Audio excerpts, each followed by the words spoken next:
on, guys? The Fat MMA Critic is back again. I'm here this time to do my predictions for UFC on FX. Sotiropoulos versus Pearson. I will be doing the other one, which is going down on the same day. They're both going down on the 15th of December, which is Team Carwin versus Team Nelson, the Ultimate Fighter finale. Which I believe, I'm just having a look now on Wikipedia, I don't know what television program they're showing it on in America. Oh, here it is, it's FX. Okay, cool. I'll probably be putting that one out tomorrow, and this one out today. Yeah, anyway. Today's the 10th. I might put up tomorrow, a couple of days before. I might put up tomorrow, yeah.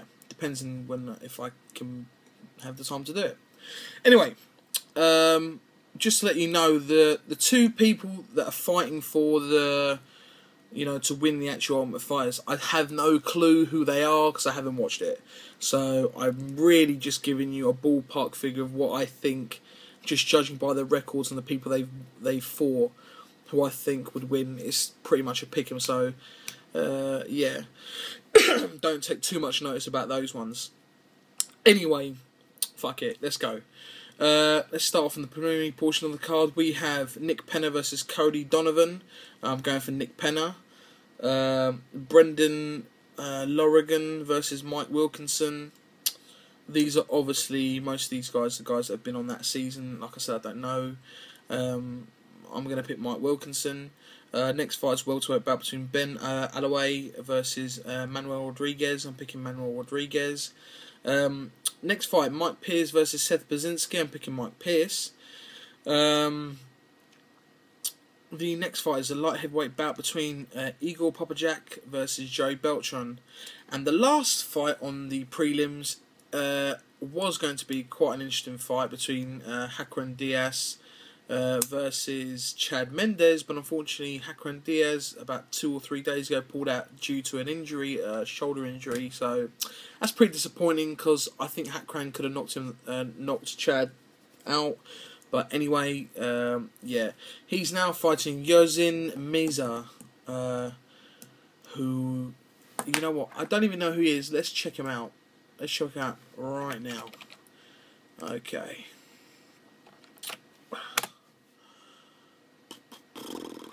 Checking Sheerdog right now. He's 18-7, so it's not the best record. He's only fought once this year. He lost to Andreas Quintana. Just looking down his record, just trying to see anyone of name recognition that he's fought or even beaten. He fought Donnie Walker. I think that dude fought in the UFC a couple of times. Yeah. Anyway, he's obviously a late replacement. They need to just get someone in there to fill the gap. Yeah, Chad Mendes should take him out pretty quickly in the first round. Excuse me. That's the end of the prelim card. Now we're on to the FX portion of the card. Now, the first fight on the main card, personally for myself, this should have been the main event, not any other fight, because this is the biggest fight, personally for myself, on the card, and it's Hector Lombard versus Rousimar Palhares. Now, Hector Lombard, we all know, if we take away this Tim Boetsch fight, he hadn't lost in 5 years. And if we look in that 5 years, he's beaten some pretty decent opposition. James Tahuna, Brian Ebersol, Alexander Shlemenko, Jesse T. Money Taylor, Trevor Prangley. Some pretty decent opposition. Not the best of the best. I'm not saying that he's fought the best, but he's dispatched them the way he should have dispatched them, knocking them all the fuck out. I believe in that time he's only had maybe about 3 or 4 decision wins in the 22 or 23 fight win streak he had at that time. But bearing in mind, his only 3 losses are 2 of them were unanimous decisions. One to Akihiro Gono, one to Gegard Mousasi. This is back in the day when he was fighting, when he only had a couple of fights in Pride in 2006. And obviously this most recent loss, split decision to Tim Boetsch. which I believe Tim Boetsch did win that. It wasn't. I don't think it was controversial. I think Tim Boetsch did win it. Excuse me. Anyway, this is quite an interesting fight because we all know Hector is probably... I personally think he's going to knock Huzamal out, because I don't think Pajarez is going to be able to take it to the ground, considering how good Hector Lombard's judo is. For some of you that may not know, Hector Lombard actually went to the Sydney Olympics as a part of the... I don't know if it's a part of the Cuban or the Australian. I'm trying to see here now, because he's a Cuban Australian. I'm just trying to have a look now. I can't see if it was part of the Australian team or the Cuban team, but he went to the Sydney Olympics and fought for one of those two countries. I think it was Cuba. So that shows you how good his judo is. I believe he's a fourth dan in judo. Brazilian Jiu-Jitsu black belt. Devastating hands, can knock you out in one punch, and a pretty well-rounded fighter. And then we've got Huzamal Pajarez. Listen, we all know what he wants to do. He wants to get you to the ground, heel hook, knee bar. He wants to get you in a submission. His last fight against Adam Belcher was one of the most exciting fights I've seen. I mean, Adam Belcher didn't care. He went into his into the guard, didn't care. He got into a position where Huzamal had him in a heel hook and got out, and it was fine. I thought it was a bit of a dangerous situation why he'd done that, but Huzamal Pajarez does have a tendency of losing to punches. He lost to Nate Marquardt, obviously, but that was a bit of a funny one because something went down with the referee where I think Huzamal went to look at something and something happened. And he ended up getting knocked out. And then, obviously, Adam Belcher TKO'd him with those nasty elbows. The guys he's lost to in the UFC, other than Adam Belcher, because I think he should have beat Adam Belcher, but anyway, Adam Belcher's quite a good fighter. Like, I believe he should have lost to Dan Henderson. He should have probably lost to Nate Marquardt at the time. But the guys he's beaten, he should have beat. This is a hard fight because he's such a one-trick pony. It's hard to pick him against a high caliber, high quality fighter like Hector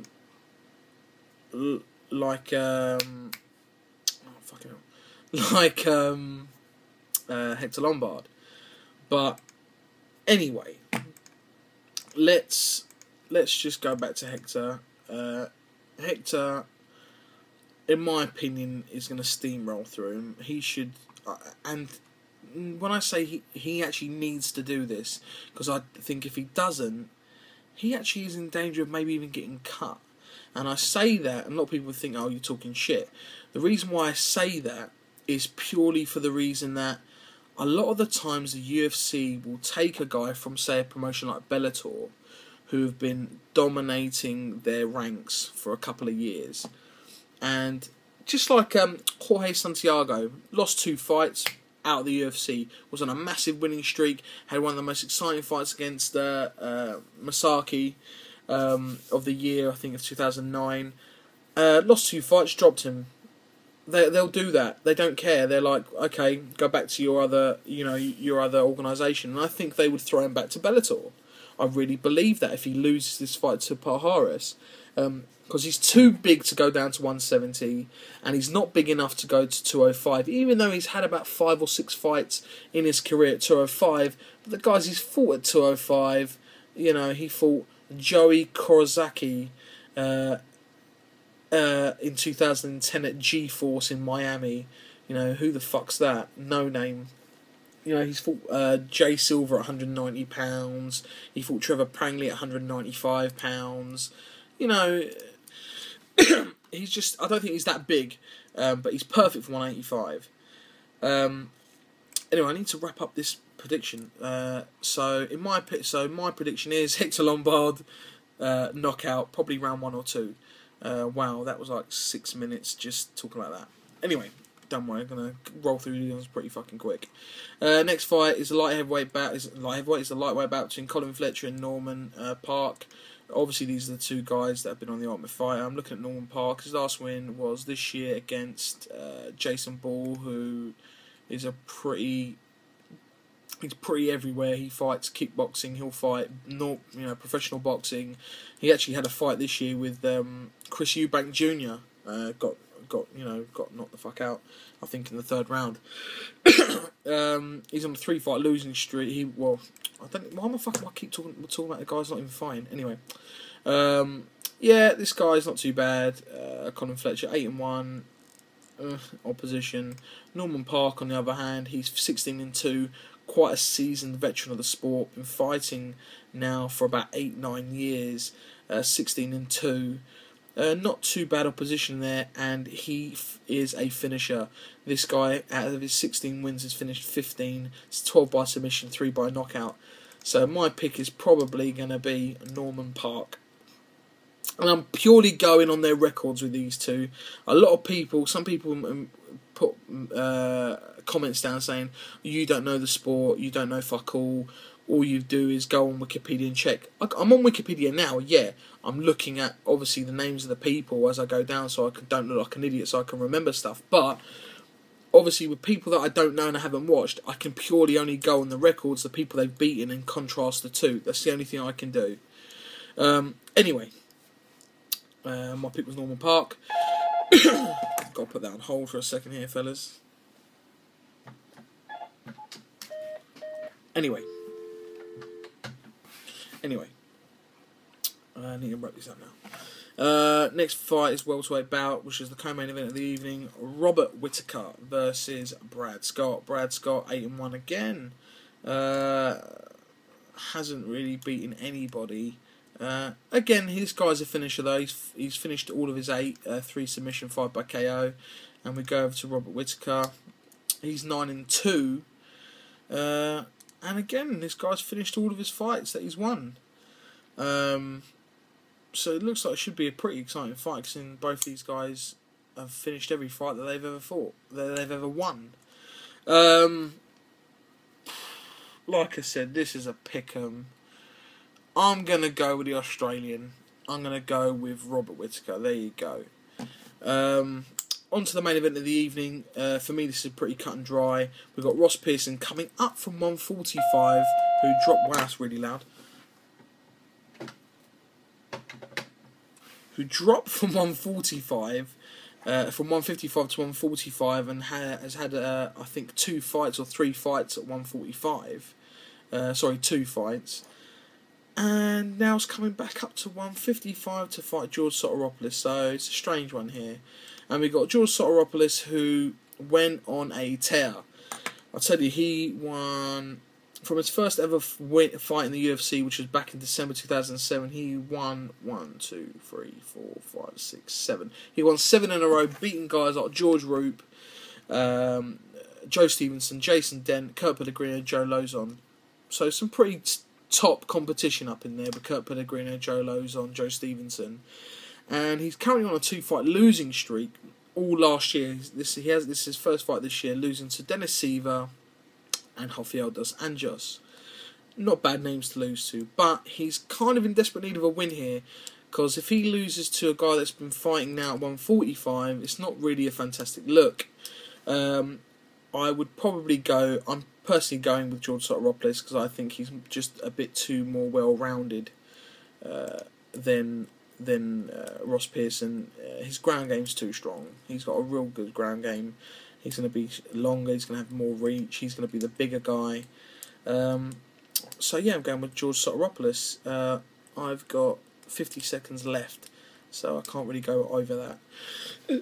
This is, like I said, this is going down on the 15th of December, in a few days' time. I'm going to put this hopefully up today. If not, I'll put it out tomorrow. Also, I'm going to do a video, I'm going to record it now and do it for tomorrow. And put out for tomorrow the Carwin versus Nelson card, which is actually a really good card, top to bottom. It's got some really, really interesting fights. But I'll go through that on the other video. As always, give me your predictions, put them down in the comments. If you like the video, like it. If you don't, dislike it. I can't change your opinion. Anyway, until then, guys, enjoy the fights. 15th of December. check out the video, the Carwin one, after you've watched this one. Ciao for now.